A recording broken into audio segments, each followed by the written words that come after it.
Welcome back to the channel. My name is Chuck. This is Hardly Homesteading, where we learn to homestead, sort of. And this video is going to be about how to make a water storage station for your garden.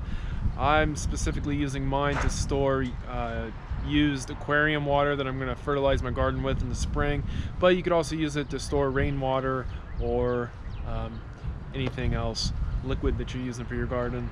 But that's what this video is about. I want to thank you for watching. If you haven't done so already, please hit the like button and make sure you subscribe and hit the little bell so you get all the notifications that we put out. Remember, diligence is the mother of good luck. I hope you enjoy the video. Alright, so I'm basically going to do the same thing I did when I created my rain harvesting station. It's just going to be a barrel with a spigot on it. Same exact thing, but I'm just going to use one of these trash cans instead of the barrel because I couldn't get another one of the 55 gallons. So I got one of these from Walmart for 10 bucks. I'm hoping it holds water. But it is 32 gallons, and like I said, it was only 10 bucks. So you can hardly beat that. And originally, my idea was going to be to set it up quite a bit higher like I had done for the rainwater station, you know, for gravity. But essentially the filter for my aquarium is right behind this wall, and it's down here below this. And so when you pump the water out, the hose has to come up and then down into here. And if I were to put it up here, the pump isn't going, or the aquarium isn't going to be able to efficiently pump out all the water because it would have to pump it up. So once it starts to lose pressure, it won't be able to pump all the water out. So basically this needs to be down as low as possible, but I did elevate it up just by those two cinder blocks there. I got another one of these, same one that I used before. I'll put a link right here if you want to go check out the rainwater harvesting station video that we did. Same process. Go over it again though.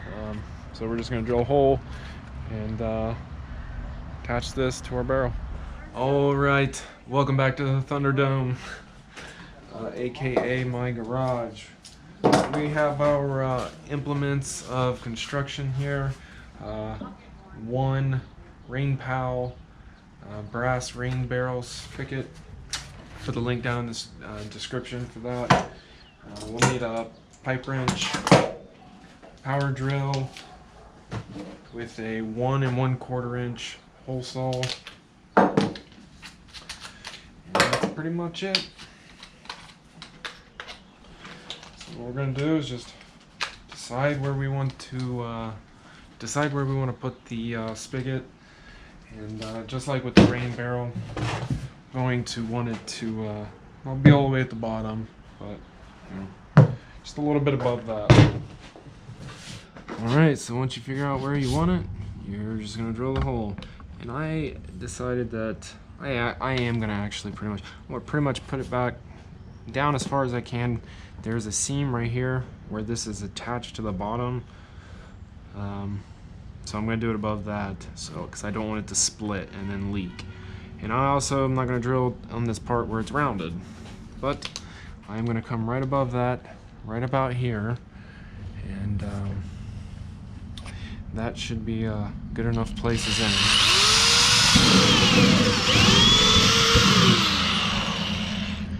Much easier than the 55 gallon.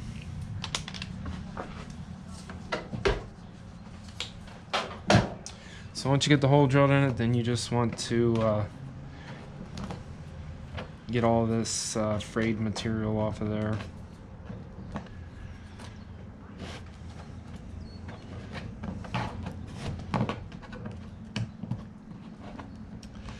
I don't think it's a real big deal, just, you know, get the majority of it there.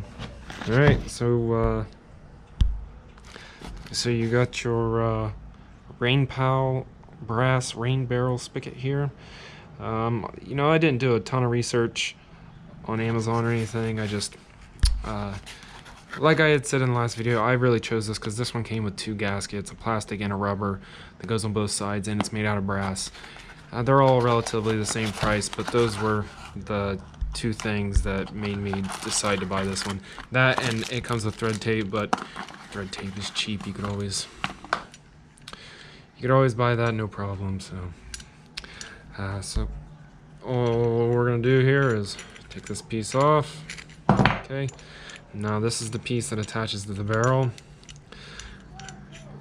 You see this is cross-threaded here, so when you go to the right, when you turn it to the right, normally that would tighten it, but in this instance, with these brass fittings like this, you actually have to go to the left to tighten it. But so it's just the opposite of the way it normally is. This other piece here, this is threaded normal. So all we're gonna do is just crank it to the right, take it off here, and this is going to be a lot easier to install compared to the other one because we have full access to the top. So once you get it apart, we're going to just install it on the barrel. Alright, so what you're going to do is just take this end piece right here, and it's going to go right through the hole that we just drilled.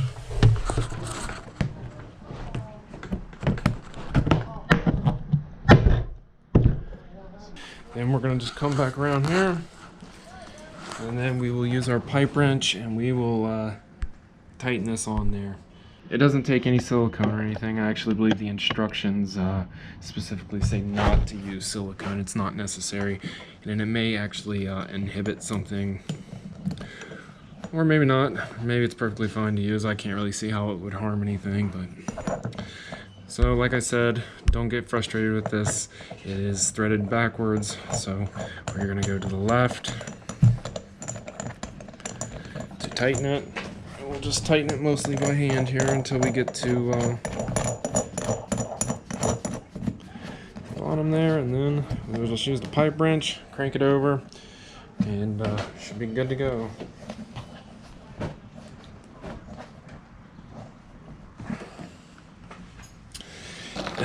This giant pipe wrench kind of seems like overkill, but it's actually the size that you actually need for it. So, should be the same size as last time I used it there. Yeah. And I don't think you gotta go crazy with it or anything.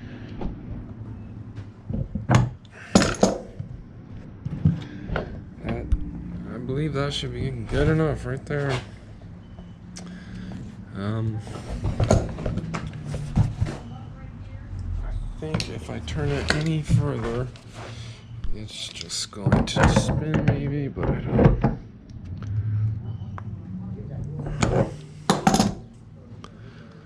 Yeah, I think that's good right there. So then all you gotta do is just we're gonna put some thread tape on this and then screw it in there. You don't need a ton of thread tape. You only need wrap it around 2 or 3 times. There are cheaper spigots on Amazon and elsewhere, but a lot of them are plastic. I didn't want to take the chance of it breaking on me or something, so it's the only reason I went with brass. So you're just going to take your thread tape here, just pull it, oh, maybe. So just take your thread tape here and just pull it tight there around the threads as best as you can here, only about 2 or 3 times. Oh, I'm sure there's some plumber screaming at me somewhere right now, but I think that will do, hopefully. So then we're just going to screw this on there.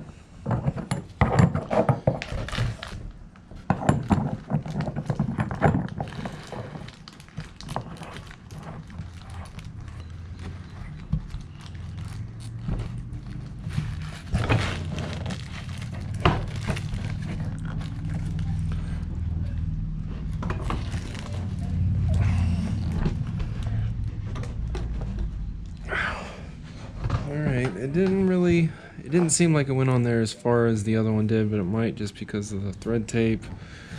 I don't know if I want to try to force it on anymore, or I might just go ahead and test it out and see if it leaks. Alright, so the other spigot definitely went on further than this one, but it is on there pretty tight. So I'm just going to fill up the barrel and see if it leaks. If it doesn't leak, I will just leave it the way it is. I think that'll be, I'm assuming it's going to be okay. I think I might have just put a little bit too much thread tape on there maybe, and it's kind of jammed up and won't go any further, but as long as it doesn't leak, I think it'll be okay. Let's go ahead and fill it up.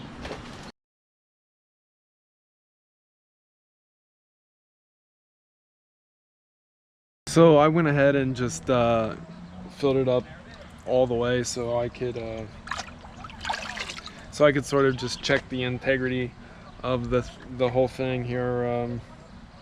It's real thin plastic, and so it's a little sketchy, if I'm being honest. As long as the kids aren't over here screwing with it, I don't think it should really matter. But I am not seeing any leaks. I'm not seeing any leaks here. We'll come back and check it in the morning, but seems to be functional. Alright, good morning. Today I'm thankful for being in reasonably good health, and one thing that makes me happy is having the windows down when you're driving on the highway. With my arm out the window, of course. So we're checking on the trash can water container that we set up yesterday. It would be hard to tell if any water leaked because we got a big storm last night, so I wouldn't be able to see if the ground is wet, but it appears that if any water leaked out, it was a very minimal amount. So I think our trash can water container is functional. Alright, so we did it. We made a water storage station for our garden. I did finally get around to cleaning out my aquarium. I might have killed a fish in the process. Funny but not funny. So we got the barrel here is full of fish water now. Some liquid gold for the garden. But yeah, so if you got any value out of this, please hit the like button. If you haven't done so already, please head over to the main page and subscribe, and make sure you hit the little bell so you get notifications for when we put out videos. Remember, diligence is the mother of good luck. Also, don't forget to remember what you're grateful for and something that makes you happy. Think about that every day. Alright, thanks for watching.